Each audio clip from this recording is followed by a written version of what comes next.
Analysis of active shooter incidents in the United States between 2000 and 2019, presented by Hugh McCorkle. This presentation will include a brief background followed by the methodology which was used for this analysis, as well as the results, a discussion, and conclusion. What is an active shooter incident? An active shooter incident, or ASI, involves an individual who is engaged in actively killing or attempting to kill. These incidents typically occur within a confined and populated area, which is accessible by the general public. Further, shooters randomly select and methodically search for their victims. Why is this topic worth examination? This line chart represents active shooter incidents across the U.S. for the 20-year period between 2000 and 2019. As you can see, there has been a general upward trend, and there have been a total of 307 incidents according to the FBI. Serving as the baseline and starting point for this research were two publicly available resources published by the FBI. These resources provided a brief overview of the 307 active shooter incidents. Using 168 additional open source media reports, this information was supplemented to capture details pertaining to the following categories. Everything was collected and compiled into a single spreadsheet containing 24 columns and 312 rows, or 7,488 pieces of information, with some cells being left deliberately blank or marked as unclear or not apparent to avoid skewing the data. First, under the attacker heading, we consider the commonly understood, relevant demographic information. Next considered is the apparent motivation of each attacker. After reviewing information made publicly available from the FBI and comparing it to open source media reporting, some inferences can be drawn that indicate a feasible motivation which brought each person to instigate an active shooter incident. At the more localized level, it is not beyond imagination to suspect that local policies, or lack thereof, contribute towards the commission of active shooter incidents. In terms of specificity, this research has not fully considered matters such as the perpetrator's own political views or even the political composition of the locality which hosted the ASI. Rather, in an effort to remain both broad and consistent, the local political leaning, or LPL, refers to the direction, Democratic or Republican, which the locality voted, by percentage, in the U.S. presidential election immediately preceding the date of each ASI. The cities and states captured for this analysis represent the location where each incident occurred or began at. Likewise, some incidents may have began at one venue before continuing on to another. Therefore, the originating venue was that which was captured for this analysis. The term casualties encompasses those killed and or injured during the commission of an active shooter incident, not to include the shooters themselves. To an unknown extent, long-term injuries may have led to death after the FBI published the source documents referenced earlier. This term also includes those who may not have been struck with a bullet but perhaps became injured during their escape from more immediate danger. Data captured in this section refers only to physical injuries and not the psychological damages caused by ASIs. The term interventional actor refers to those individuals who take action and succeed in bringing an active shooter incident to a conclusion. Those killed while attempting the same are not included in this category, as they ultimately became victims without bringing an apparent conclusion to the incident. Similarly, those injured in their pursuit of intervening and successful in bringing the ASI to an end are categorized within both the wounded and actor categories. Finally, the incident conclusion refers to the action, whether initiated by the shooter or an interventional actor, which brought the commission of the ASI to an end. For purposes of this analysis, one of the ways in which perpetrators of ASIs were categorized was based on different stages of life, as shown here.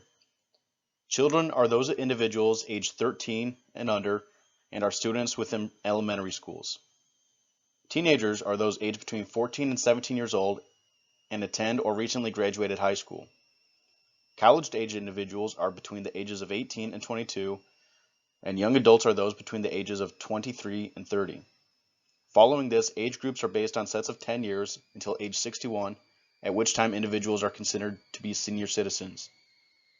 There is certainly room for debate as to how the following data is organized, given that age is not always consistent with a person's level of development, and those individuals along the peripheries can be miscategorized.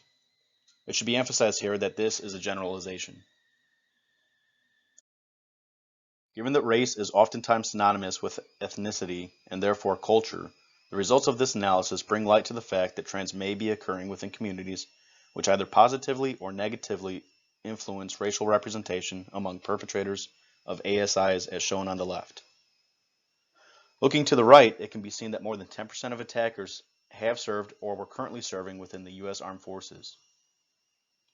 After reviewing the aforementioned multitude of sources, it was not apparent or discussed in 75% of cases whether the attacker had served in the military or not. Because of this, it may be that there are more attackers with a history of military service. This information should not be considered conclusive, but rather thought of as being the most apparent or most likely contributing factor which influenced each individual to commit an ASI. Further, it should also be noted that some cases appear to have had more than one contributing factor behind each shooter's motivations. For purposes of this analysis, however, only the most apparent influence based on the material referenced earlier was captured as shown here. Shown in the next slide is a more detailed examination of the 5 most frequently occurring motivations. Collectively, these 5 most frequently occurring apparent motivations account for 201 or 65% of all incidents. Individually, mental cases account for 25%, workplace motivations account for 20%, incidents preceded by dispute represent 6%, ideological inspired incidents account for 8%, and ended relationships represent 7% of all active shooter incidents.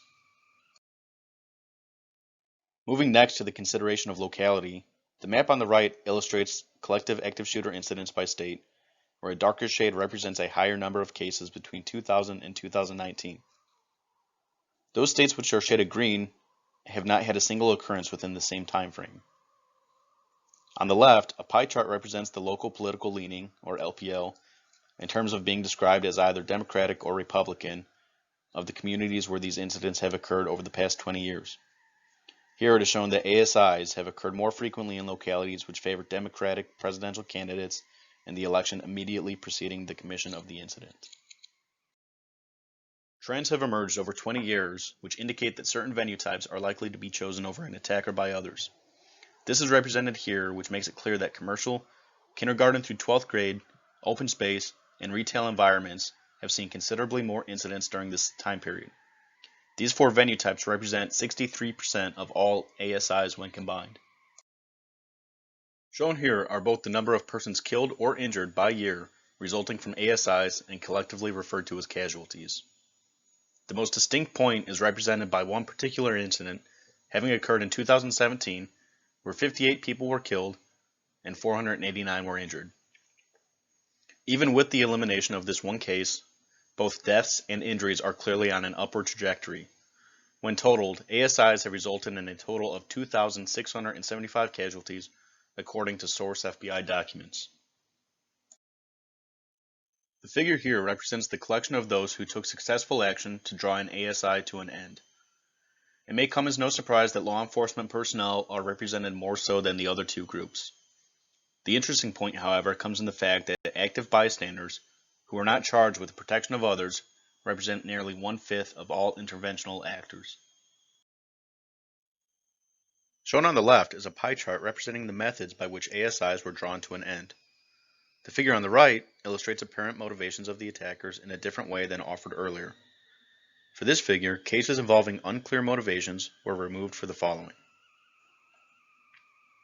In the bottom left of each figure are the similarities between the 35% of cases wherein the attacker committed suicide and the 34% of cases where the attacker had a mental condition. This correlation possibly represents the relationship between mental illness, suicide, and an individual's decision to commit an active shooter incident. The goal of this analysis was not to simply catalog and document the details of ASIs which have occurred over the past 20 years, but to draw the audience of this presentation to understand the associated trends and provide decision makers with valuable information. Regarding age, this analysis is not intended to serve as a thorough examination of the psychological influences in a child's life, ranging from home life to school and social circles. It can be concluded to some degree of rationality that a nurturing household and school which employs a conscious staff can pay dividends in the deterrence of ASIs. Take, for example, the Sandy Hook Promise, which discourages the socially isolating effects of bullying while promoting an atmosphere of inclusion among students. This initiative, launched following the tragedy at Sandy Hook, is likely to have long-lasting, positive effects which follow students well into adulthood. Regarding race, it is difficult to acknowledge that the U.S. provides equal opportunity for all when so many self-divide into communities structured on race and ethnic backgrounds. As the data illustrates, the majority of perpetrators in ASIs are white, which runs counter to trends in other forms of violence and crime in general. This is an area in itself which would prove valuable for detailed research in the future. Moving on to motivations, there were 5 areas which seem to have an apparent negative influence prior to the commission of ASIs. Of those, incidents which are preceded by ended relationships or disputes might be the most difficult to grasp. Those incidents which are ideologically inspired are likely to be another difficult area to focus on, as hatred in itself is a constitutionally protected right. However, it is perhaps with the development of children which may most positively reduce cases across these 3 categories. Of the remaining 2, incidents involving individuals with mental conditions and those stemming from issues in the workplace are 2 areas which can be addressed directly. In the interest of reducing incidents stemming from mental health issues, the U.S. would likely see a reduction in this category by improving access to mental health care. This analysis concurs with other works which assert that many mass shootings are carried out by individuals with mental health conditions and that suicidal ideation is a symptom of mental illness.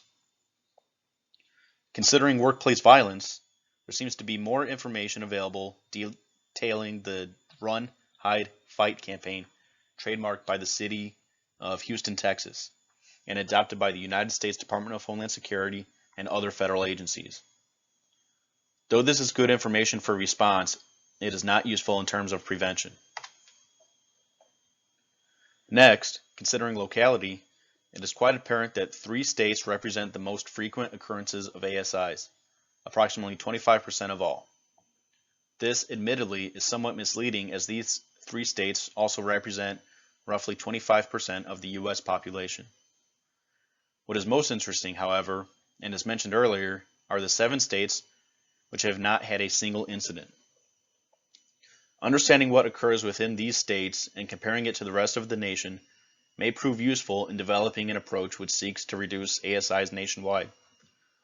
Similarly, LPLs can be taken into consideration in a similar manner. ASIs have occurred at virtually every venue type across the U.S. over the past 20 years. Further, 3 venue types mentioned earlier seem to be more prone to ASI occurrence. Because of this, facility owners and operators should prepare for response. The above-mentioned Run, Hide, Fight campaign is a good starting point, and those charged with safeguarding facilities will likely benefit from coordinating with their local, state, and federal public safety professionals while taking into consideration industry-specific best practices. Further, special consideration should be made for casualty care across all venue types, but particularly among those which tend to suffer the most attacks.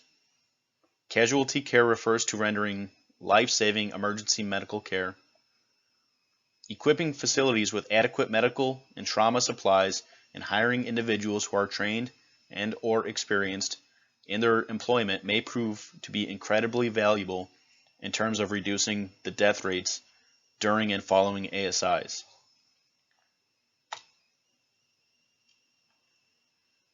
Interventional actors were responsible for bringing an end to nearly 2/3 of ASIs. Of these, nearly 20% were active bystanders. As mentioned earlier, this is a point of special interest, and an active bystander in the eyes of a perpetrator is not expected to intervene and bring an end to their attack. This area can be expanded on as well for future studies. In conclusion, active shooter incidents are perhaps the most heinous acts which can be committed within a civilized society. They are carried out indiscriminately and selfishly regardless of motivation. Other deviant and criminal acts are typically carried out with a sense of rationality, as they are intended to benefit the perpetrator with a sense of gain, whether it be pride, gratification, status, or material. Because this is so, society can begin to understand the motivations of these offenders. Alternatively, ASIs do not provide this unwelcome level of comfort to victims' families, survivors, or the public. Though the public safety landscape has shifted considerably to counter and respond to these threats in the past 20 years, more work is clearly needed. For those policymakers, building owners and operators, public safety professionals, and citizens not already aware of these trends, consider this analysis to serve as, if nothing else, a status update and reminder that it is not a matter of if an active shooter incident occurs, but when.